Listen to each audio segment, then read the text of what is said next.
اعوذ باللہ من الشیطان الرجیم بسم اللہ الرحمن الرحیم۔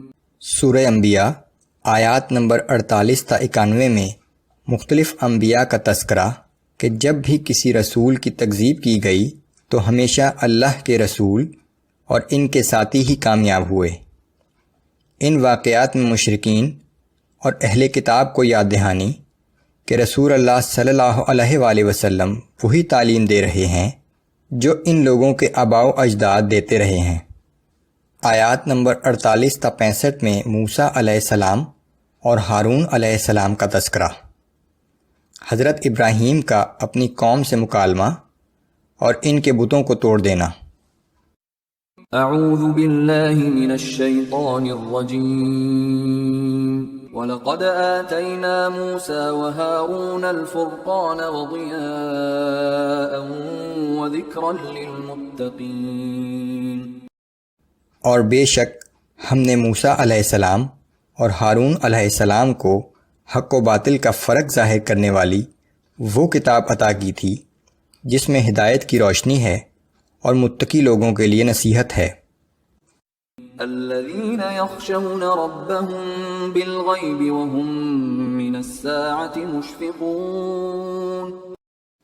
یہ متقی وہ لوگ ہیں جو بغیر دیکھے اپنے رب سے ڈرتے ہیں اور قیامت سے خائف رہتے ہیں۔ وَهَذَا ذِكْرٌ مُبَارَكٌ أَنزَلْنَاهُ أَفَأَنْتُمْ لَهُ مُنْكِرُونَ۔ اور قرآن جو بڑی بابرکت نصیحت ہے یہ بھی ہم ہی نے نازل کی ہے، تو کیا تم اسے ماننے سے انکار کرتے ہو؟ وَلَقَدْ آتَيْنَا إِبْرَاهِيمَ رُشْدَهُ مِنْ قَبْلُ وَكُنَّا بِهِ عَالِمِينَ۔ اور بلا شبہ اس سے بھی پہلے ہم نے ابراہیم علیہ السلام کو دانائی و بصیرت عطا کی تھی اور ہم انہیں خوب جانتے تھے۔ اذ قال لأبيه وقومه ما هذه التماثيل التي أنتم لها عاكفون۔ اور جب ابراہیم علیہ السلام نے اپنے باپ اور اپنی قوم سے کہا تھا کہ یہ مورتیاں کیا ہیں جن کے گرد تم ہر وقت پرستش کی غرض سے بیٹھے رہتے ہو؟ قالوا وجدنا آباءنا لها عابدين۔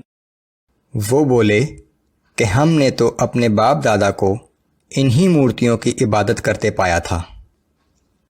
قال لقد كنتم انتم وآباؤكم في ضلال مبين۔ ابراہیم علیہ السلام نے کہا کہ بے شک تم بھی صریح گمراہی میں مبتلا ہو اور تمہارے آباء و اجداد بھی صریح گمراہی میں مبتلا تھے۔ قالوا اجئتنا بالحق ام انت من اللاعبین۔ وہ کہنے لگے کہ کیا واقعی تم ہمارے پاس کوئی سچی بات لے کر آئے ہو یا محض دل لگی کر رہے ہو؟ قال بل ربكم رب السماوات والأرض الذي فطرهن وأنا على ذلكم من الشاهدين۔ ابراہیم علیہ السلام نے کہا کہ حقیقت یہ ہے کہ تمہارا رب وہ ہے جو تمام آسمانوں اور زمین کا رب ہے اور جس نے ان سب کو پیدا کیا، اور میں اس بات پر پوری بصیرت کے ساتھ شہادت دیتا ہوں۔ وَتَاللَّهِ لَأَكِيدَنَّ أَصْنَامَكُمْ بَعْدَ أَن تُوَلُّوا مُدْبِرِينَ۔ اور اللہ کی قسم جب تم چلے جاؤ گے تو میں بھی ان بتوں کے ساتھ ایک چال چلوں گا۔ فَجَعَلَهُمْ جُذَاذًا إِلَّا كَبِيرًا لَهُمْ لَعَلَّهُمْ إِلَيْهِ يَرْجِعُونَ۔ پھر ابراہیم علیہ السلام نے بڑے بت کے علاوہ سب بتوں کو ٹکڑے ٹکڑے کر دیا تاکہ وہ لوگ واپسی پر اس بڑے بت کی طرف رجوع کریں۔ قالوا من فعل هذا بآلهتنا إنه لمن الظالمين۔ واپسی پر بتوں کی یہ حالت دیکھ کر وہ لوگ کہنے لگے کہ ہمارے معبودوں کے ساتھ یہ حرکت کس نے کی ہے؟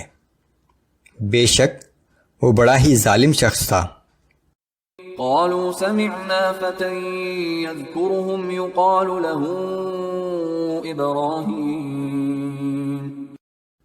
بعض لوگوں نے کہا کہ ہم نے ایک نوجوان کو جسے ابراہیم کہا جاتا ہے ان بتوں کے بارے میں کچھ سخت الفاظ کہتے ہوئے سنا ہے۔